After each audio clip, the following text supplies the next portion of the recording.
क्या आप जानते हैं कि महापुरुषों की उन्नति का रहस्य क्या होता है? मित्रों, आज हम आपको महापुरुषों की उन्नति के रहस्य को बताने जा रहे हैं। अगर आप इसे समझ गए तो आप भी अपने जीवन में सफल इंसान बन सकते हैं। यदि महापुरुषों के मन का विश्लेषण करें तो आपको प्रतीत होगा कि प्राय प्रत्येक मनुष्य के जीवन में एक क्षण ऐसा आया है जब उन्हें किसी न किसी प्रकार से प्रेरणा प्राप्त हुई है। इस दिव्य ज्योति के मार्ग से उन्हें अपने उद्देश्य का ज्ञान हुआ। वे उसी मार्ग में निरंतर अग्रसर होते रहे। यदि सीजर को इस आत्म प्रेरणा की प्राप्ति न होती तो निसंदेह ही वह हरी घास की खोज में रोम की विचित्र पहाड़ियों पर अपनी भेड़ों को साधारण गधेड़ियों की तरह चराता फिरता। मित्रों, यदि नेपोलियन को गुप्त प्रेरणा मार्ग न दिखाई देता तो संभवतः वह साहित्य संसार की इस किसी अंधकारमय कोने में अज्ञान रूप में अपनी जीवन यात्रा को समाप्त कर देता। मित्रों, यदि लेनिन, मुस्तफा कमाल पाशा, डी बेलेरा जैसे पुरुष अंत प्रेरणा से प्रेरित न होते तो अपने अपने देशों के भाग्य विधाता कदापि नहीं बन सकते थे। इसी प्रकार यदि रैमजे कोडनाल्ड जैसे मजदूरों को विलक्षण प्रेरणा न मिलती तो उसकी अद्भुत प्रतिभा तथा राजनैतिकता भीतर ही भीतर दम घुटकर शांत हो जाती। एक योग्य प्रधानमंत्री बनने के स्थान पर वह कोयले की खानों में कोयले की बोरियां ही ढोया करता। इन सब का संचालन शक्ति इनके अंतःकरण में प्रवेश करने वाली आत्मा की प्रेरणा ही थी। मित्रों, अब आप सोच रहे होंगे कि यह प्रेरणा क्या है। प्रेरणा के विषय में अनेक मत प्रचलित हैं। कुछ मनोवैज्ञानिकों ने प्रेरणा को स्पष्ट करने के लिए परिभाषाएं देने का भी प्रयत्न किया है। इनमें से कुछ परिभाषाएं इस प्रकार हैं। प्रेरणा ईश्वरीय शक्ति है जो सात्विक प्रकृति के महापुरुषों को अपना जीवन कार्य करने का आदेश देती है। प्रेरणा मनुष्य के अंतः स्थित अगाध सामर्थ्य को बाहर प्रकट करने की चेतावनी है।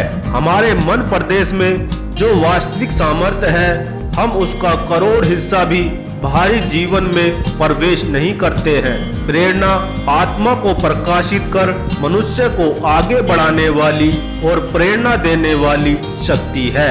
प्रत्येक व्यक्ति को परमेश्वर एक कार्य सौंपता है, किंतु संसार में आने के पश्चात हम उस देवी कार्य को भूल जाते हैं। प्रेरणा एक ऐसी आवाज है जो हमें उस सर्वव्यापक महाशक्ति के साथ संयुक्त कर देती है जो समस्त संसार का संचालन करती है। डॉक्टर दुर्गा शंकर जी नागर का विचार है कि ईंधन के समान हमारे भीतर गुप्त शक्ति अग्नि सुलगाने की बाट जो रही है। ईंधन को सुलगाया ना जाए तो सैकड़ों वर्षों तक उसमें अग्नि होते हुए भी वह जहाँ की तहाँ पड़ी रहेगी।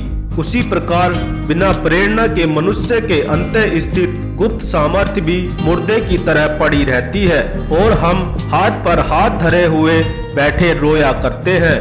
प्रेरणा भीतर की अग्नि को सुलगा देती है। आधुनिक मनोवैज्ञानिक प्रेरणा को ईश्वरीय तत्व नहीं मानते। ईश्वर हमसे कोई विशेष कार्य करने को अपने आप कहता हो, ऐसी बात नहीं मानते। आधुनिक मनोवेत्ताओं ने ऐसी अद्भुत प्रक्रियाओं का केंद्र मनुष्य का अव्यक्त मन या अचेतन मन माना है। मनोवैज्ञानिक यह नहीं मानते कि प्रेरणा कोई नई बात है या किसी नवीन रीति से मन केंद्र में प्रविष्ट कराई जा सकती है। उनके अनुसार सब कुछ हमारे अव्यक्त या अचेतन मन में पहले से ही मौजूद था। गुप्त रूप में समस्त शक्ति पहले से ही अंतः स्थित थी। वह अप्रकट रूप से प्रस्तुत थी, पर उस पर मिट्टी कीचड़ जम जाने से वह व्यक्त या चेतन मन से अचेतन प्रविष्ट कर गई थी। उपयुक्त अवसर पाकर या कोई भारी ठेस लगने पर एकाएक गुप्त सामर्थ्य प्रकट हो गई। उन आश्चर्यजनक सामर्थ्यों को देखकर यह कहा जा सकता है कि महान कार्य करने का आश्चर्यजनक बीज पहले से ही विद्यमान था, किंतु उनके इर्द गिर्द ऐसी उत्तम भूमि न थी कि वह अंकुरित, पल्लवित, फलित हो पाता। बीज को वृक्ष के रूप में लाने के लिए जल, खाद, सूर्य की किरणें इत्यादि अनेक चीजों की आवश्यकता होती है। इन तत्वों के अभाव में मनुष्य यह मान बैठते हैं कि उनमें ऊंचे उठने की शक्ति नहीं है। मन के बीजों को अंकुरित करने के लिए श्रद्धा, प्रयत्न, उत्साह इत्यादि तत्वों की बड़ी आवश्यकता होती है। अतः आधुनिक मनोवैज्ञानिक प्रेरणा को मन की अगाध सामर्थ्य को प्रीति ही मानेगा।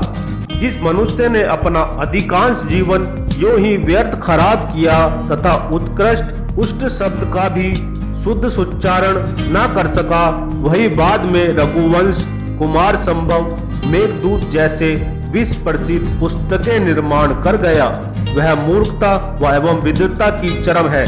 बंगाल प्रांत के महाकवि माइकल मधुसूदन दत्त एक दिन यह नहीं समझते थे कि पृथ्वी और पृथ्वी में शुद्ध कौन सा है, जिस पर भी उन्होंने युगांतरकारी काव्य लिख डाला। जो मनुष्य आज कंगाल है वही धन कुबेर भी बन जाता है। जिसने जीवन भर तलवार बंदूकों का नाम नहीं लिया, वही कुछ पल पश्चात रण क्षेत्र में शस्त्र विद्या की भय बहादुरी दिखाता है कि लोग देखकर चकित रह जाते हैं। आप मनोवैज्ञानिक से उक्त चमत्कारों का कारण पूछिए, क्या ये सब प्रेरणा के अद्भुत कार्य नहीं है? मानसिक शास्त्र वेत्ता कहेगा, जी नहीं, यह प्रेरणा नहीं है। इन व्यक्तियों में किसी भी बाह्य शक्ति ने प्रवेश नहीं किया है। इनके अंतःकरण में पहले से ही गुप्त सामर्थ्य भरी पड़ी थी। समस्त अद्भुत कृत्यों का भंडार भीतर प्रस्तुत था, केवल ये भूले हुए थे। किसी अज्ञात ठेस से एकाएक मन अव्यक्त प्रदेश में वह सामर्थ्य उबल उठी। वास्तव में महामूल्यवान भंडार पहले से ही अंतःकरण में प्रस्तुत थे, उनका यह मानना है। मित्रों, अब मैं आपको आत्म प्रेरणा के तत्व के रहस्य को बताता हूँ। प्रेरित व्यक्ति की मनोदशा देखने पर हमें कई तत्व मिलते हैं। सर्वप्रथम तो एक निश्चित उद्देश्य की प्रीति है। प्रेरणा किसी खास दशा में होती है, यह किसी भी क्षेत्र के लिए संभव है। जॉन ऑफ आर्क को प्रेरणा हुई कि वह अपने देश का उद्धार करने के उद्देश्य से भेजी गई है। उसने सब ओर से अपने चित्त को मोड़कर केवल उसी महत्वपूर्ण कार्य पर समस्त शक्तियां केंद्रित कर ली। अन्य सभी ओर, जहां तक कि उसने अपने विवाह तक की ओर से अपना मन मोड़ लिया था। अंत में सैकड़ों कठिनाइयों का सामना करके पश्चात उसने अपना कार्य पूर्ण किया। दूसरा तत्व है असाधारण मनोबल। प्रेरित व्यक्ति परमेश्वर के अतिरिक्त अन्य किसी से भी नहीं डरता है। ये उनमें एक खास बात होती है। उसके शरीर में अधिक बल नहीं होता, किंतु उसमें दृढ़ निश्चय, व्रत इच्छा, प्रबल प्रयत्न का बल होता है। वह तुच्छ विघ्नों से अकारण ही भयभीत नहीं होता है, बल्कि महान साहसी कार्यों की पूर्ति के लिए आगे बढ़ता है। मनोबल उसकी शक्तियों को सहस्त्र गुना बढ़ा देता है तथा उसकी अंतर्दृष्टि तीव्र हो जाती है। यही उसके असाधारण मनोबल का बल होता है। मित्रों, तृतीय तत्व है अपूर्व आत्मश्रद्धा। उसे पूरा विश्वास होता है कि परमेश्वर की सेना मेरे साथ है, मैं ठीक पथ पर हूँ, मुझ में कार्य संपादन की पूरी योग्यता है, मैं ही अपने उद्देश्य में सफल हो सकता हूँ। आत्मश्रद्धा सब प्रकार की सफलताओं का मूल है। जीवन के प्रत्येक क्षेत्र में इससे अद्भुत प्रकाश मिलता है। तो दोस्तों, ये तीन चीजें बहुत ही ज्यादा इम्पोर्टेंट हैं। एक तो किसी निश्चित उद्देश्य की प्रीति, दूसरा असाधारण मनोबल और तीसरा अपूर्व आत्मश्रद्धा। इन्हीं के बल पर महापुरुषों की उन्नति का रहस्य है। विशिष्ट उद्देश्य, मनोबल तथा आत्मश्रद्धा से प्रेरणा प्राप्त हो गई और सचमुच वह व्यक्ति धन्य हो जाता है।